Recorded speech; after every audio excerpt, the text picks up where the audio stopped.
India is clearly focusing on renewables. Solar parks, wind farms, and even rooftop solar are driving the change in Indian power sector. And not just that, even government focus towards green energy is changing the landscape of Indian power industry. But do you know how many companies are working in this particular industry? There are many companies working in this particular industry. But today in this video, we are going to discuss about one such company. Tata Power, a cornerstone of Tata Group, stands tall as India's one of most prominent integrated power company with a legacy stretching back to over 100 years. The journey started in 1910 with Tata Hydroelectric Power Supply Company, which later joined forces with Andhra Valley Power Supply Company, marking the start of an enduring legacy in Indian power sector. Today, Tata Power is at the forefront of energy revolution in India, starting from generation, transmission and distribution of energy across the nation. With an ambitious vision to transition completely into renewables, the company is also shaping the future by producing solar rooftops and planning an expansive network of 1 lakh EV charging stations by 2025. Tata Power is not just powering homes, it's empowering India's transition to a sustainable future. Tata Power is a diversified powerhouse operating across the entire energy value chain. The company's operations are classified into 4 main business clusters. First up is renewables. This cluster focuses on utility-scale solar projects,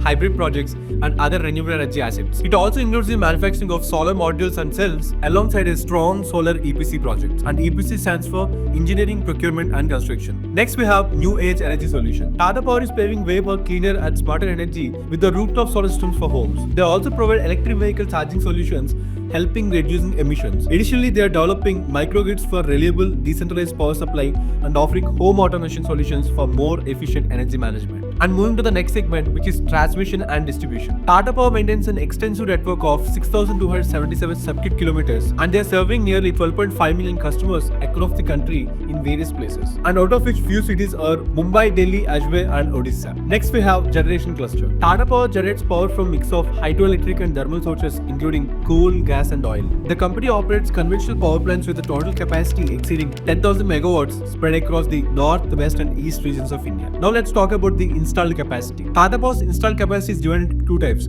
60% of thermal energy and 40% of clean and green energy. And out of that 40%, solar energy makes up 24%, wind contributes 7%, waste heat recovery adds 3%, and hydro energy accounts for 6%. As of March 2024, the total installed capacity of Tata Power stands at 14,407 megawatts, and if we do the breakdown, 8,860 megawatts from thermal, 1,034 megawatts from wind energy, 880 megawatts from hydro energy, 443 megawatts from waste heat recovery, and last 3,490 megawatts from solar energy. And this is how the diversified approach of Tata Power stands tall as one of the biggest companies in Indian power sector. And now it is time for us to understand the industry. India's power sector is dynamic and evolving day by day. And if you look at the way the Indian power is generated, it's a mix of various sources. Thermal energy still dominates with a massive share of 54.5%, and the next, solar energy with 33.2%, hydro energy accounts for 10.5%, and nuclear energy makes up a modest 1.8%. In FY24, we saw a significant growth for energy demand, which rose to 7.4% to reach 1,626 billion units. Interestingly, peak demand hit an all-time high of 243 gigawatts in September 2023, an usual occurrence because the peak demand is seen only in summer seasons. But why there is a sudden spike in September? This is all because of the uneven monsoon rainfall, which also led to a 17% drop in hydroelectric power generation, increasing our dependence on thermal energy. On the brighter side, the renewable energy is gaining tremendous momentum. The government has mandated tendering of 50 gigawatts of renewable energy capacity every year until 2028. In 2023 alone, we auctioned a record 22.9 gigawatts, more than doubling the figure from the previous year. As of March 2024, India's total installed capacity has reached to over 442 gigawatts, with 26 gigawatts added in just 1 year. But what's noteworthy is the shift in the energy mix. The share of thermal energy has dropped from 64% in 2019 to 55% in 2024, while the share of renewable energy has grown from 22% to 33% as of 2024. So it's clearly visible that India is making transition towards renewable energy. Now, if it is clear with the industry, let's move to the strengths of the company. First one is robust work orders. Tata Power has a diversified utility-scale solar EPC order book and dominates the rooftop solar EPC market with 13.1% market share. Its solar EPC order book covers large utility-scale group captive and rooftop projects, stands at an impressive 60,252 crores. The company also secured an order worth 1,744 crore for a smart metering project with Chhattisgarh State Power Distribution Company Limited. And the second one is solar project excellence. And Tata Power has completed nearly 17 utility-scale solar energy projects across 13 states in India delivering a total capacity of 1.5 gigawatt. And the interesting point is these projects have outperformed power generation requirements and these required minimal maintenance. And one of the standard achievement for the Tata Power company is the commissioning of Omkareshwar floating solar project by Tata Power Renewable Energy Limited, which is a major subsidiary. With a capacity of 126 megawatts, this is one of the India's largest floating solar installations in India. Floating solar installations. The 596 crore EPC contract was awarded by NHDC Limited, underscoring Tata Power's leadership in renewable energy. And the third strength of the company is leadership in EV charging infrastructure. Tata Power leads the way in India's EV charging infrastructure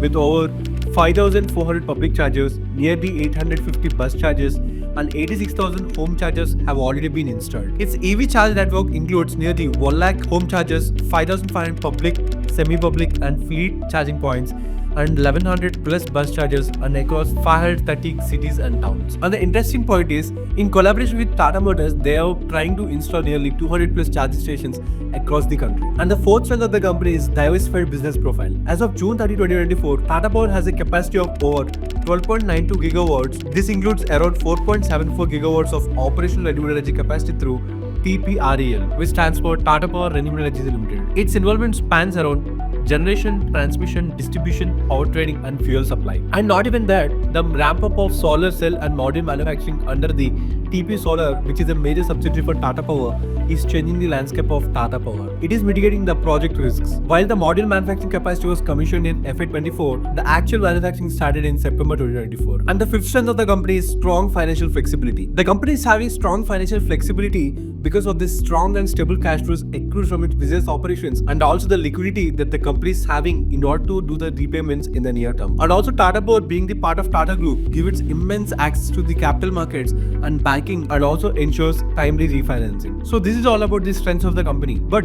Tata Power's journey is not without challenges.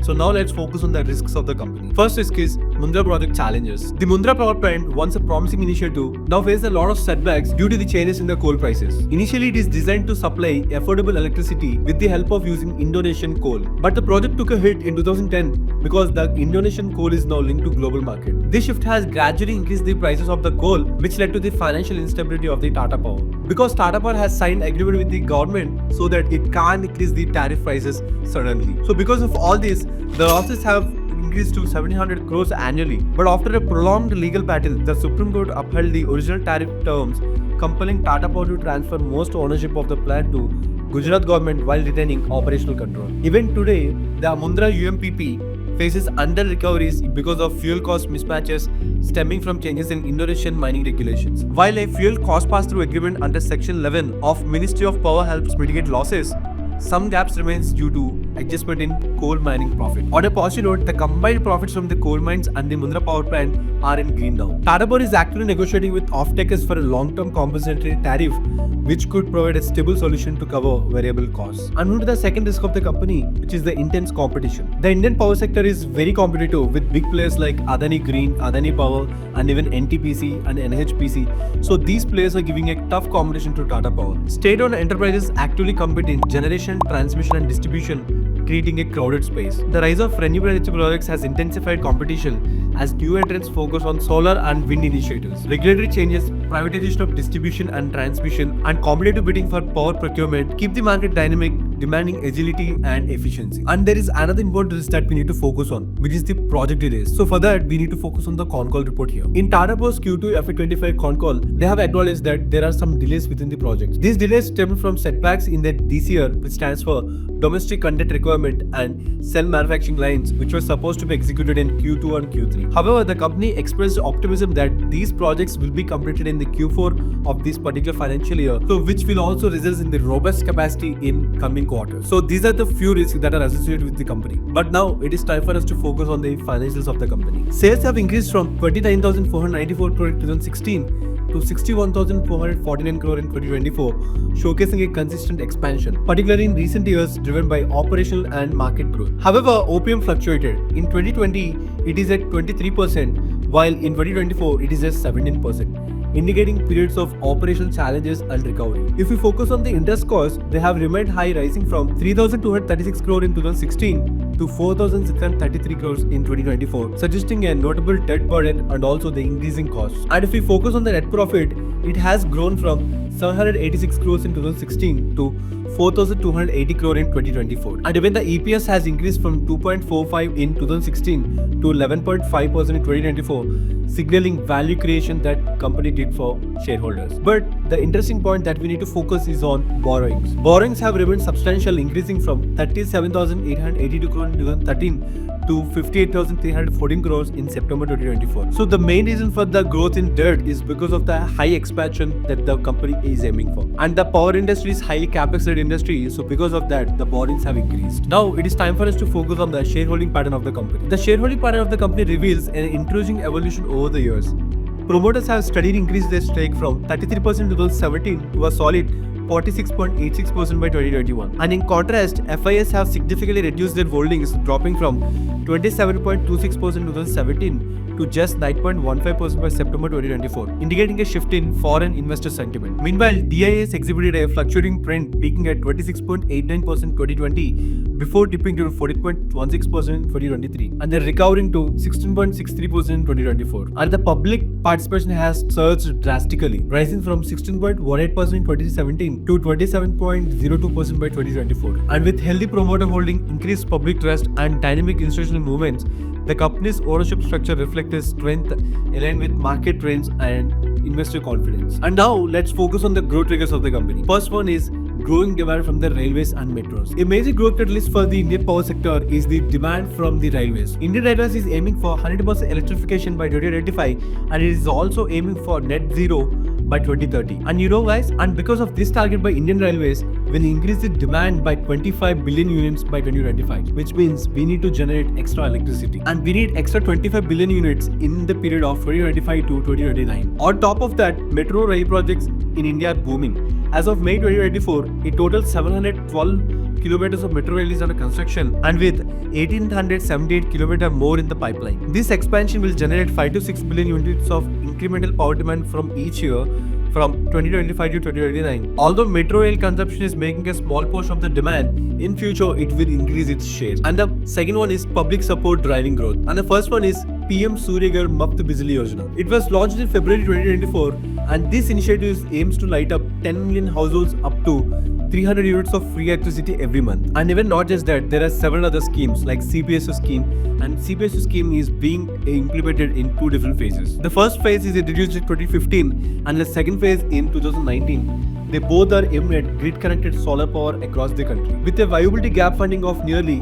85.8 billion rupees, this scheme supports central and state PSUs in setting up solar projects for self-use or government use. And the third interesting growth trigger is solar parks and ultra mega power solar projects. The government is aiming to set up solar parks and also ultra mega solar projects, and it has been a game changer. This was introduced in 2014 and now government is aiming to enhance the capacity of solar projects across the nation. So with the government initiatives and the private participation will change the energy landscape of the India. So with all these growth triggers and as well as with all these initiatives, the share of thermal energy is reducing and the share of renewable energy is increasing gradually. So these are all of the growth triggers of the industry. Now it is time for us to understand ESG section. But what do you mean by ESG? ESG stands for Environmental Social Governance.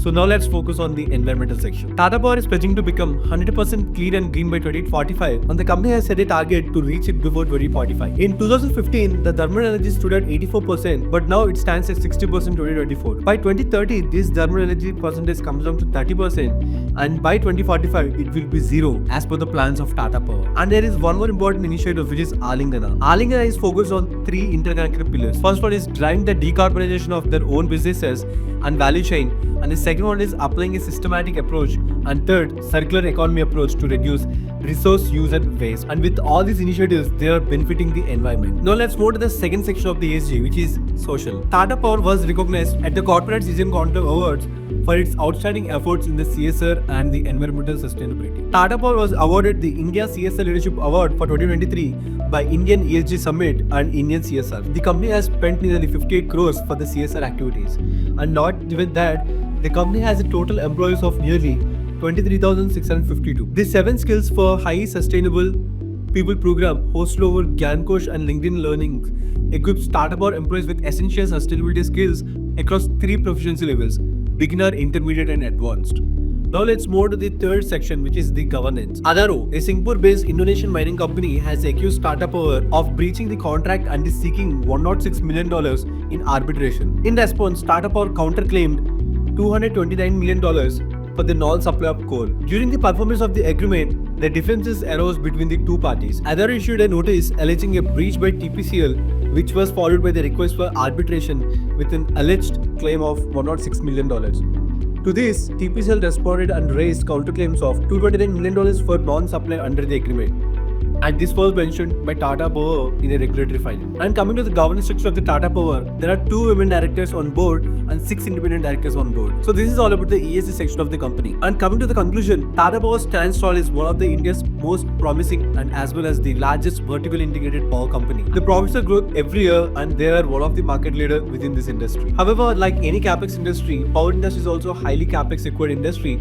So because of that, the debt of the company is rising gradually. Though these borrowings are essential for the growth of the company, somehow it will strain the profitability of the company, because if the borrowings are higher, they need to pay higher interest payments and that will impact the profitability of the company. The rapidly growing expansion of renewable energy and as well as the electric vehicle segment gives Tata Power an extra edge. But ultimately, the future of the company is dependent upon 2 factors: the way how they are executing the work orders and how they are managing its finances. So while the outlook for Tata Power is positive and there is a lot of potential for the company to grow in the future, it's always wise to conduct your thorough analysis and due diligence before making any investment decisions. Stay informed and make investment decisions that aligns with your investment goals. Until next time, keep watching for more insights. We'll meet you in the next video. Thank you for watching the video. If you like this video, please share this to your investor friends. And moreover, if you learn something new with this video, please hit that like button and comment so that it will give an extra boost to do more videos. Thank you.